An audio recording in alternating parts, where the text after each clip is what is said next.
আসসালামু আলাইকুম রহমতুল্লাহি ওবরকাতুহু।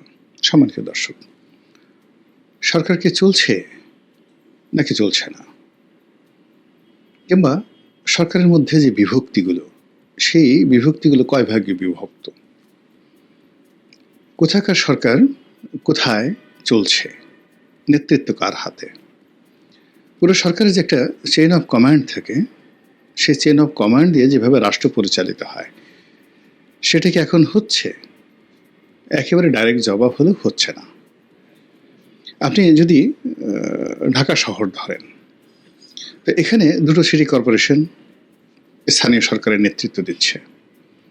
এখানে ওয়াসা, ফায়ার ব্রিগেড, এরপরে স্বাস্থ্য বিভাগ, বিদ্যুৎ বিভাগ এবং সব কিছুর ঊর্ধ্বে সচিবালয় এবং অন্যান্য হাজার হাজার অফিস রয়েছে, সরকারি অফিস।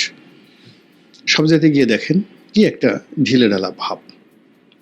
কোনো একটা অফিসের যে ইন্সপেক্টর, সেই ইন্সপেক্টর তার এসপির কথা লেভেলে যারা আছেন শুনছেন না। একজন সহকারী কমিশনার, সেটা সিভিল সার্ভিসে ধরেন উপজেলা ভূমি অফিসে যে থাকে, তো ডিসির কথা তিনি মান্যগণ্য করছেন না এই মুহূর্তে। এটাই রিয়ালিটি। মানে ডিসি সাহেব বলতে পারবেন না যে তার কমান্ডে পুরো ডিস্ট্রিক্ট চলছে। আবার ডিসি সাহেব তিনি তার কমিশনারের কথা শুনবেন, বিভাগীয় কমিশনের কথা শুনবেন, নাকি তার মন্ত্রণালয়ের সংস্থাপন মন্ত্রণালয়ের যিনি সচিব তার কথা শুনবেন, ক্যাবিনেট ডিভিশনের কথা শুনবেন, না ওখানকার বিএনপির যে নেতা রয়েছেন, জেলার যিনি প্রধান ব্যক্তি, জেলা বিএনপির সভাপতি, সেক্রেটারি যার মার্শাল পাওয়ার রয়েছে, তার কথা শুনছেন, নাকি ওখানে সম্ভাব্য যে আগামীতে মন্ত্রী হবে বা এমপি হবে তার কথা শুনছেন? খোঁজ নিয়ে দেখেন, বাংলাদেশের ৬৪ জেলাতে ৬৪ রকম চিত্র। এর ফলে জনদুর্ভোগ চরমে, জনসেবা শূন্যতে নেমেছে এবং মানুষের মধ্যে যে রাষ্ট্র সম্পর্কে একটা বিশ্বাস থাকে, সেই বিশ্বাসের জায়গাটা রীতিমতো ধস নেমেছে। এই গেল এক। ২ নম্বর হলো যে সরকারের যে রাজনৈতিক উইং থাকে, মানে রাজনৈতিক শাখা প্রশাখা থাকে এবং যে সরকারের মধ্যে রাজনীতি থাকে, সেই জায়গাটিতে এখন বলতে গেলে মারাত্মক বিপর্যয় দেখা দিয়েছে। রাজনীতির যে কানেক্টিভিটি, এখানে রাষ্ট্রপতির অফিস, প্রধান উপদেষ্টার অফিস বা প্রধানমন্ত্রীর অফিস, এই দুটো অফিসের সঙ্গে যে সম্পৃক্ততা, তার সঙ্গে আবার ব্যালেন্স তৈরি করে পার্লামেন্ট এবং যে সকল স্বাধীন সংস্থা রয়েছে, যেমন দুর্নীতি দমন কমিশন রয়েছে, তারপরে অডিট অ্যান্ড অ্যাকাউন্টস ডিপার্টমেন্ট রয়েছে। এই সব জায়গাতেই পুরো সংযোগটা এখন বলতে গেলে বন্ধ। বাংলাদেশ ব্যাংকের সঙ্গে অর্থ মন্ত্রণালয়ের সম্পর্ক এবং সেই বাংলাদেশ ব্যাংকের সাথে ব্যাংকগুলোর সম্পর্ক, এখানে কোনো কিছু ফাংশন করছে না। বাংলাদেশ ব্যাংকের গভর্নর তার মতো করে সিদ্ধান্ত নিচ্ছেন, ব্যাংকগুলো তাদের মতো করে সিদ্ধান্ত নিচ্ছে, মন্ত্রণালয় তাদের মতো করে সিদ্ধান্ত নিচ্ছে। আবার মন্ত্রণালয়ের সঙ্গে রাজস্ব আরোহণকারী যে প্রতিষ্ঠান, জাতীয় রাজস্ব বোর্ড, বলতে গেলে এখন ইতিহাসের সবচেয়ে খারাপ সময় এই সম্পর্কটা রয়েছে।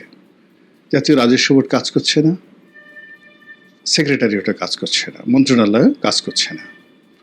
আবার জাতীয় রাজস্ব বোর্ডের সাথে সম্পৃক্ত যে সকল শুল্ক স্টেশনগুলো রয়েছে, Chittagong custom house, Benapole custom house, যেখান থেকে প্রচুর রেভিনিউ আসে, গিয়ে দেখুন কাজকর্ম নেই, ঢিলা ঢালা একটা ভাব। একেবারে না করলে যেটা নয়, যেখানে মাল আছে, টাকা আছে, কড়ি আছে, তো সেখানে কিছু কাজকর্ম হচ্ছে, আর বাকি সব জায়গাতেই ঢিলা। দেখি কি হয়, অপেক্ষা করেন। মানে কোনো সিদ্ধান্ত এসআরও জারি করে কোনো সিদ্ধান্ত নেওয়া, খুব দ্রুত শুল্ক উন্নয়ন করা, এই জিনিসগুলো হচ্ছে না। একইভাবে বন্ড, তারপরে ভ্যাট, আয়কর বিভাগ, ইনকাম ট্যাক্স বিভাগ, এখানেও রীতিমতো মড়ক লেগেছে।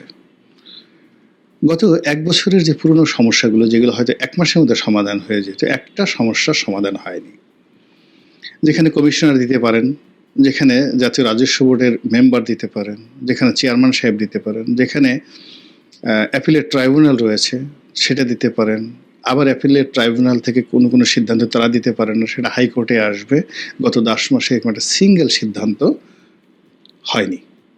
যেমন ধরেন বন্ডের একজন কর্মকর্তা যাওয়ার সময় তিনি একটা সিদ্ধান্ত দিয়ে গেছেন যে এই প্রতিষ্ঠানে 10 কোটি টাকা জরিমানা পড়ে আছে। এইভাবে সে প্রতিষ্ঠানে কাজ করতে পারছে না, সেই সিদ্ধান্তে কেউ হাতও লাগাচ্ছে না। ধরেন অ্যাফিলিয়েট ডিভিশনে একটা সিদ্ধান্ত কয়েকবার দেখেন, ওই যে ছাগল মতিউর থেকে ওটার চেয়ারম্যান ছিল, তো সেই ছাগল মতিউর যেটা ট্রাইব্যুনাল ছিল জাতীয় রাজস্ব বোর্ডের, যেখানে ভ্যাট, তারপর শেষে কর, কাস্টমস, এই সিদ্ধান্তগুলো সেখানে সর্বোচ্চ আপিল আদালত এবং ওখান থেকে পরে হাইকোর্টে আসে। তো সেখানে কতজন যে চেয়ারম্যান হয়েছে সে ছাগল মতিউরের পর এবং কটার সিদ্ধান্ত সেখানে হয়েছে খোঁজ নিয়ে দেখেন জাতীয় রাজস্ব বোর্ডে। এবং ওখান থেকে যে সকল সিদ্ধান্ত হাইকোর্টে এসেছে, একটা সিদ্ধান্ত হাইকোর্টে শুনানি পর্যন্ত হয়নি এখন পর্যন্ত, অথচ এটা 15 দিনের মধ্যে শোনানো হতো। তো কোর্ট কাছারিতে কী অবস্থা, লিস্টই আনা যাচ্ছে না। এই কাজগুলো হচ্ছে সেখানে। তো গেল হাইকোর্ট। তো এই অবস্থাতে সরকারের যে সকল উপদেষ্টা রয়েছেন তারা সবাই শুধু মিডিয়ার সামনে এসে কথা বলছেন, কিন্তু আসিফ নজরুল সাহেব, রেজওয়ানা, কিংবা ধরেন যোগাযোগ যারা রয়েছেন বা বন্দর যার অধীনে যারা মিডিয়াতে এসে কথাবার্তা বলেন নিয়মিত, ফয়জুল করিম সাহেব হলো যোগাযোগ মন্ত্রণালয়ের, আর ব্রিগেডিয়ার সাখাওয়াত নৌ পরিবহন মন্ত্রণালয়ের, তো আর সালেহ সাহেব হলো যাকে বলা হয় অর্থ মন্ত্রণালয়। ওনারা রেগুলার মানে নিয়মিত প্রেসের সামনে আসতেন, কিন্তু গত 1 মাসের, প্রায় 1.5 মাসের অধিক সময় ধরে তারা খুব নেহায়ে দায় না পড়লে মিডিয়ার সামনে আসছেন না। এবং এর মধ্যে অনেকগুলো ঘটনা ঘটেছে। রেজওয়ানার উনি গিয়ে বেশ কয়েকবার ওই নলিতা বাড়ি, টাঙ্গাইলের বোধহয় টাঙ্গাইল বা শেরপুরের নলিতা বাড়ির দিকে তিনি একবার ঘেরাওয়ের শিকার হলেন এবং তার গাড়ি ঘেরাও করলো এবং সেখানে খুব বিশ্রী একটা অবস্থা তৈরি হয়েছে। এরপর তিনি সিলেটে গেলেন, সিলেটের যে ভোলাগঞ্জ, তো সেই ভোলাগঞ্জে তিনি এবং তার সঙ্গে ছিলেন যোগাযোগ উপদেষ্টা ফয়জুল করিম, তারা দুজনই সেখানে ঘেরাওয়ের শিকার হলেন। আর তিনি যদি এই মুহূর্তে কক্সবাজারে যান, উখিয়া যান কিংবা সেন্ট মার্টিন যান, কী যে হবে আল্লাহ জানে আর কি, এগুলো অবস্থা। তো আসিফ মোহাম্মদ সজীব ভুঁইয়ার এবং ডক্টর আসিফ নজরুল তারা বেশ একটা প্রীতি ফুটবল ম্যাচ খেললেন হাফ প্যান্ট পরে, এবং এটা এখন গুরুত্বপূর্ণ ভাইরাল দৃশ্য। ডক্টর মোহাম্মদ ইউনূস কাজকর্ম বাদ দিয়ে তিনি লন্ডনে গেলেন রাজার কাছ থেকে পুরস্কার আনার জন্য, এটাই এখন খবর। তিনি বাংলাদেশে কোনো গুরুত্বপূর্ণ সিদ্ধান্ত নিয়েছেন, পরিবর্তন করেছেন, ভালো কিছু করেছেন, মন্দ কিছু করেছেন, কিছুই না, তিনি পুরস্কার শুধু নিয়েই যাচ্ছেন। বক্তৃতা শুধু তিনি সেখানে চ্যাথাম হাউসে বক্তব্য দিলেন, লন্ডনে গিয়ে ইম্পেরিয়াল হোটেলে ছিলেন, সেখানে গিয়ে সেই জাপানের যারা তাকে আমন্ত্রণ করেছিল, সেখানে নিক্কি গ্রুপ বোধ হয়, তো তারা যে তাদের যেটা পত্রিকা আছে সেই পত্রিকায় তিনি সাক্ষাৎকার দিলেন। টোকিও টিভির সঙ্গে ওদের সাক্ষাৎকার দিয়েছেন কিনা জানি না।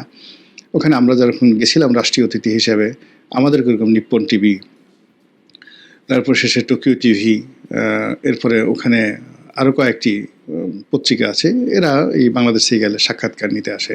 আমি ক্ষুদ্র মানুষ, আমারও সাক্ষাৎকার নিয়েছে সেখানে, তো ওনারও নিয়েছে, সেই সাক্ষাৎগুলো সেখানে নিয়েছেন। আমেরিকাতে গেলে ভয় যাবে আমেরিকা বাংলা বিভাগ একটা সাক্ষাৎকার নেয়, আমারও নিয়েছে, ওনারও হয়তো আমেরিকা গেলেও নিবে। ইংল্যান্ডে গেলে বিবিসি একটা সাক্ষাৎকার নেয়, এটা স্বাভাবিক। আর অন্যান্য ছোটো ছোটো ইউটিউবার এখন তো বলতে গেলে হয়ে গেছে। তো সেই কাজগুলো লাইমলাইটে আসছে। উনি রাজার ওখানে গিয়ে এলেন, কি খেলেন কি খেলেন না, কিভাবে দাঁড়ালেন, কিভাবে হ্যান্ডশেক করলেন, ইত্যাদি নিয়ে মানুষ ট্রল করছে, কিন্তু দেশের কি উপকার হলো সেগুলো নিয়ে কোনো কথাবার্তা হচ্ছে না। তিনি হোটেলে তার রুম ভাড়া কত, কতদিন থাকলেন, তারপর শেষে টোটাল বিল কত দিলেন, তার রুমের ভাড়া কত দিলেন, হোটেলের মেনুতে কী ছিল, ব্রেকফাস্টে কী ছিল, সেখানে সব কিছু মানে আলোচনা সমালোচনার পাশাপাশি বেশি আলোচিত হচ্ছে তারেক রহমান সাহেবের সাথে বৈঠকে তিনি কী করলেন, কিভাবে হাত ধরলেন, কিভাবে হাত ঝাঁকালেন, তারপর শেষে কীভাবে হাসলেন, ইত্যাদি ইত্যাদি নিয়ে। মানে এগুলো সব খাজুরি আলাপ। তো যখন মূল আলাপ না থাকে তখন খাজুরি আলাপ হয়, যখন কোনো কাজ না থাকে তখন কি করেন, নেই কাজ তো খই ভাস। তো বাংলাদেশের সরকারের একজন প্রধানমন্ত্রীর অফিস, প্রধান উপদেষ্টার অফিস এতটা ব্যস্ত সেখানে আসলে সকাল থেকে রাত্রি পর্যন্ত যদি কেউ কাজ করে, এখন যে প্রোটোকল রয়েছে তার তো 18 ঘন্টা পরিশ্রম করে তো তিনি ফাইল সরাতে পারবেন না। তার মুখ্য সচিব, প্রধানমন্ত্রীর মুখ্য সচিব, আমরা তো এই রাষ্ট্রে পরিচালনার সঙ্গে সরাসরি 5টি বছর জড়িত ছিলাম। আজ ফয়জুল কবির সাহেব যে মন্ত্রণালয় দেখেছেন, এই মন্ত্রণালয়ের সংসদীয় কমিটির সদস্য হিসেবে আমি পার্লামেন্টারি কমিটির একজন সদস্য হিসেবে তো আমার মাথায় এক বস্তা ফাইল সবসময় থাকতো। এরপরে পার্লামেন্টারি প্রসিডিউর, নির্বাচনী এলাকায় আমার জেলার বৈঠক, সেখানে আইনশৃঙ্খলা কমিটি থেকে শুরু করে অন্যান্য যে কমিটিগুলো রয়েছে জেলাতে, উপজেলাতে কমিটির আমি প্রধান উপদেষ্টা। আমি সে কাজ করি, আমার ব্যবসা নির্ভর করার পর তারপরে লোকজনের যে সাক্ষাৎকার, প্রতিদিন এলাকাতে তো কম করলে 2000 লোকের সঙ্গে আমার কথা বলতে হতো, সকাল থেকে রাতে 2টো পর্যন্ত। তো সেখানে যমুনার সামনে ফাঁকা, কোনো লোক নেই, কী কাজ হচ্ছে বলেন তো? একজন সংসদ সদস্য তিনি যদি 2000 লোকের সঙ্গে দৈনিক তার নির্বাচনী এলাকায় দেখা করেন, অন্ততপক্ষে 200 দরখাস্ত আসে, আরও বেশি 200 দরখাস্ত আসে, সুপারিশ করা গেল। অন্ততপক্ষে 200 টেলিফোন করতে হয়, টিএনও সাহেব, ওসি সাহেব, ডিসি সাহেব এই কাজটা করে দেন, সচিবালয়ে তদবির থাকে। এই যে কাজগুলো, this the part of the politics, this the part of the যাকে বলা হয় government, this the part of the state. এইভাবে 300টা অ্যাঙ্গেল থেকে কাজ হয়। সেই 300 অ্যাঙ্গেলের কাজগুলো মন্ত্রণালয়ে এসে মন্ত্রীর উপর চাপ সৃষ্টি করে, মন্ত্রীর ঘুম হারাম হয়ে যায়। আচ্ছা, এরপরে মন্ত্রীর যন্ত্রণায় সচিব, অন্ততপক্ষে সচিব, এডিশনাল সচিব এবং 2-3 জন জয়েন্ট সেক্রেটারি, এদের তো কাপড় চোপড় ঠিক থাকে না। এই এমপি সাহেব আসতেছে একটা বিষয় নিয়ে, মন্ত্রী ডাকতেছে, আবার এমপি সাহেব গিয়ে সেখানে গিয়ে সচিবের সাথে গিয়ে ঝগড়া করতেছে, বন্ধুত্ব করতেছে, চা খাচ্ছে, গল্প করছে। একটা প্রাণবন্ত 1 বছর যাবৎ পুরো সেই রক্ত সঞ্চালন, রাজনীতির রক্ত সঞ্চালন, রাষ্ট্রের রক্ত সঞ্চালন এবং সার্কুলেশন বন্ধ, এবং সব জায়গাতেই স্টপ হয়ে আছে সব কিছু। এখন যে যার মতো করে আপনি এই রাষ্ট্রকে চলছে। এরশাদ সাহেব চালাচ্ছেন দক্ষিণ সিটি কর্পোরেশন। এখন ডক্টর মোহাম্মদ ইউনূস কি আছেন না নেই? তিনি যদি থাকেন তাহলে তো এরশাদ সাহেব থাকেন না, আর এরশাদ সাহেব যদি থাকেন তো ইউনূস সাহেব থাকেন না, আর দুজনে যদি থাকেন তাহলে 2টো রাষ্ট্র, গণপ্রজাতন্ত্রী বাংলাদেশ ওরফে ব্রাকেটে যমুনা, আর গণপ্রজাতন্ত্রী বাংলাদেশ ওরফে দক্ষিণ সিটি কর্পোরেশন। এই গেল অবস্থা। আর যদি গণপ্রজাতন্ত্রী বাংলাদেশ ওরফে প্রধান উপদেষ্টা, গণপ্রজাতন্ত্রী বাংলাদেশ ওরফে রাষ্ট্রপতি শাহাবুদ্দিন চুপ্পু। আবার যদি ধরেন গণপ্রজাতন্ত্রী বাংলাদেশ ডক্টর মোহাম্মদ ইউনূস অ্যান্ড গং, আর অন্যদিকে গণপ্রজাতন্ত্রী বাংলাদেশ জেনারেল ওয়াকরুজ্জামান অ্যান্ড গং।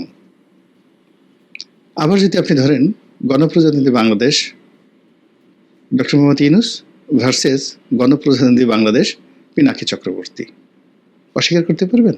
তার কথায় সরকারের সবকিছু উল্টোপাল্টা হয়ে যাচ্ছে না? এই তো অবস্থা। তো সেই অবস্থাতে রাষ্ট্রকে চলছে, সরকারকে চলছে, বা যেভাবে চলছে সেভাবে কতদিন চলবে? আর এটা কি আমাদের জন্য দীর্ঘমেয়াদে আমরা কি এই ভার, এই দায় বহন করতে পারবো? জাস্ট 10 মাসের মধ্যে জিডিপি অর্ধেকে নেমে এসেছে। সেই অর্ধেক জিডিপি আমরা কি সেটা বহন করতে পারবো? এই জিনিসগুলো ভাবতে হবে, বুঝতে হবে, সিদ্ধান্ত নিতে হবে। মহান আল্লাহ আমাদের সবাইকে হেদায়েত দান করুন এবং হেফাজত করুন। আসসালামু আলাইকুম ওয়া রাহমাতুল্লাহি ওয়া বারাকাতুহু।